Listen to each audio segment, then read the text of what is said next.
السلام علیکم ناظرین، آپ کو اپنے چینل میں خوش آمدید کہتے ہیں۔ بات کرتے ہیں تن من نیل و نیل ڈرامے کی آنے والی قسط کی۔ اس سے پہلے کہ جب اس کی نئی قسط کی بات کی جائے، آپ سے التماس ہے کہ ہمارے چینل کو سبسکرائب کر لیں اور بیل آئیکن کا بٹن بھی دبا دیا کریں تاکہ ہر آنے والی نئی جو ویڈیو ہوتی ہے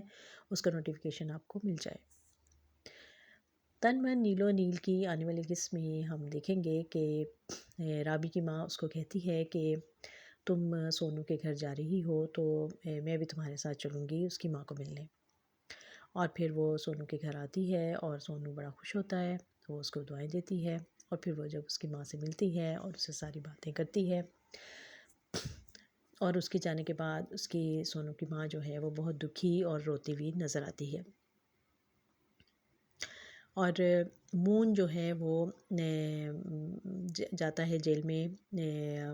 بہو شوکت سے ملنے کے لیے، اور پھر وہ کہتا ہے کہ میری ایک ایک نظر جو تھی وہ اس کو ایسے محسوس ہو رہی تھی جیسے پھانسی کے پھندے تک اس کو لے کر جا رہی ہے۔ اور رابی جو ہے وہ سونو سے کہتی ہے کہ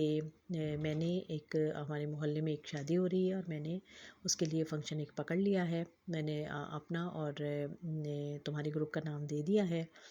اور تم وہاں چل کے پرفارم کرو گے میرے ساتھ۔ اس سے پہلے ہم نے تن من نیل و نیل کی قسط میں دیکھا کہ رابی کی ماں بہت خوش تھی کہ وہ اپنے شوہر کے ساتھ سیر کرنے گئی اور اس نے اسے کھانا بھی کھلایا ہوٹل میں اور واپس آئی۔ اب رابی جو تھی وہ بڑی پرجوش تھی کہ ماں بتائے گی کہ اس کے اور سونو کے متعلق اس نے کوئی باپ سے بات کی ہے۔ تو ماں کہتی ہے کہ میں بہت تھک گئی ہوں، اتنا چلایا تیرے باپ نے باغ میں تو میری ٹانگیں تو دباؤ ذرا۔ اور پھر وہ جو ہے رابی اس کی ٹانگیں دباتی ہے، لیکن وہ ساتھ ساتھ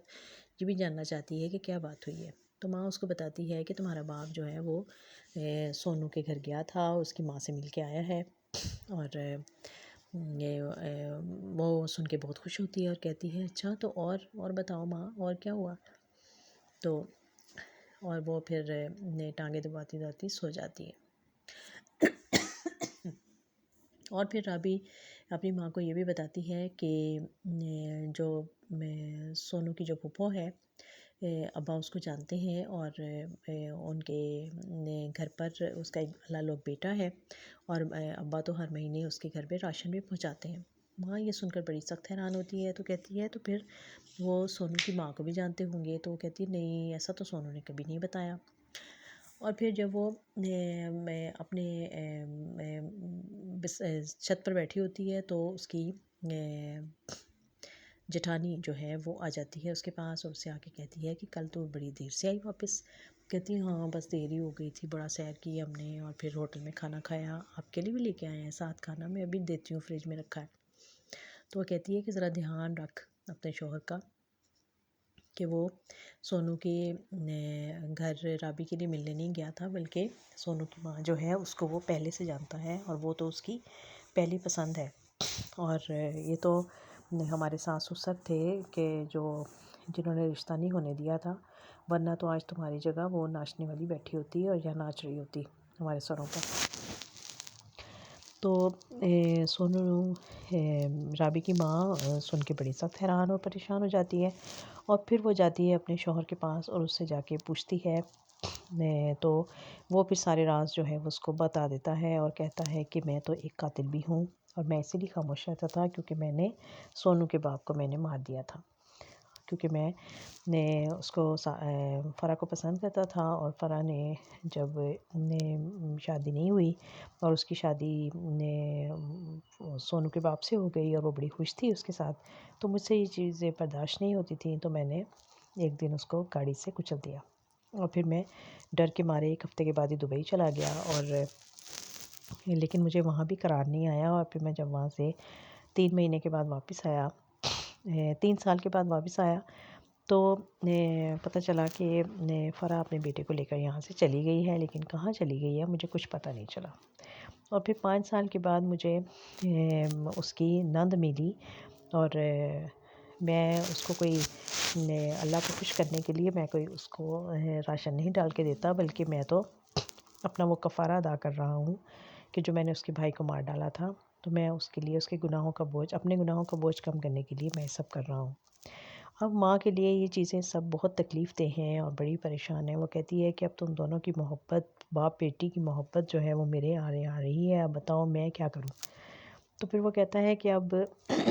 فیصلہ تمہارے ہاتھ میں ہے۔ اور پھر وہ اٹھ کے جانے لگتی ہے اور پوچھتی ہے کہ اب اس قاتل کا میں کیا کروں؟ کیا میں اس کو ایسے ہی رہنے دوں؟ تو وہ کہتا ہے کہ جو تمہارا ضمیر کہتا ہے تم وہ کرو۔ اور پھر ادھر راؤ شوکت اور جو دوسرا سیاستدان تھا ان دونوں کے درمیان بھی جو رابی کا جو کزن ہے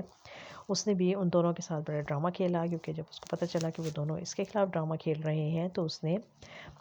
راؤ صاحب کی ساری باتیں ریکارڈ کر کے لا کے بہو شوکت کو سنا دی، جس میں اس نے اس کا سارا کچا چٹا بول دیا تھا کہ وہ اس کی دونوں بہنیں جو ہیں وہ غلط کام کرتی ہیں اور بازار حسن چلاتی ہیں اور ان کی کمائی آتی ہے بھائی کے پاس، تو پھر بھائی بھی تو ایسا ہی ہوگا، ایسی حرکتیں کرنے والا۔ یہ سب سن کے وہ برداشت نہیں کر پاتا اور جیسے ہی وہ وہاں سے چلا جاتا ہے لڑکا، تو وہ اپنے ساتھیوں کو تیار کر کے اس کے ڈیرے پر پہنچ جاتا ہے راؤ کے، اور جا کے وہاں پر فائرنگ کر کے ان سب کو ڈیرے پہ مار دیتا ہے۔ اور پھر وہاں پولیس آ جاتی ہے، ان کے درمیان بھی مقابلہ ہوتا ہے اور پھر بہو شوکت جو ہے وہ بھی پکڑا جاتا ہے اور باہر کھڑا ہوا یہ دیکھتا ہے اور بڑا خوش ہوتا ہے لڑکا۔ اور پھر جب مون جو ہے وہ ٹی وی پر یہ خبر سنتا ہے تو وہ بڑا خوش ہوتا ہے اور وہ پھر سونو کو فون کر کے کہتا ہے کہ وہ تم اور رابی ٹھیک کہتے تھے کہ ایک دن اللہ کی رسی بے نیاز ہے اور اس کو سزا ملے گی، تو بہو شوکت جو ہے وہ پکڑا گیا ہے اور مجھے لگتا ہے وہ سونو کہتا ہے کہ ہاں، اور انہوں نے پولیس والا بھی مارا گیا ہے، تو اب پولیس والے تو اس کو نہیں چھوڑیں گے اور وہ تو لمبا ہی اندر جائے گا لگتا ہے۔ اور آج مون جو ہے وہ بڑا خوش ہے، مطمئن ہے اور وہ کہتا ہے کہ آج تو یار میرا ناچنے کو دل چاہ رہا ہے۔ تو سونو کہتا ہے کہ ہاں سب اکٹھے ناچیں گے،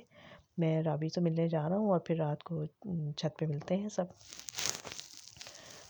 تو اب دیکھنا یہ ہے کہ جب رابی کی ماں کے سامنے ساری حقیقت کھل گئی ہے کہ باپ جو ہے وہ سونو کی ماں کو پسند کرتا تھا اور بیٹی جو ہے وہ سونو کو پسند کرتی ہے، تو کیا وہ ان دونوں کے درمیان دیوار کھڑی کرے گی یا وہ ان کی محبت کے راستے سے ہٹ جائے گی، اور کیا وہ بیٹی کی شادی وہاں ہونے دے گی یا نہیں؟ بہت ہی دلچسپ اور بہت ہی حساس موضوع پر بنا ہوا یہ ڈرامہ خوبصورتی کے ساتھ پیش کیا جا رہا ہے۔ یقیناً آپ لوگوں کو پسند آ رہا ہوگا، اپنی رائے سے ہمیں ضرور آگاہ کریں۔ دیکھتے رہیے تن من نیلو نیل۔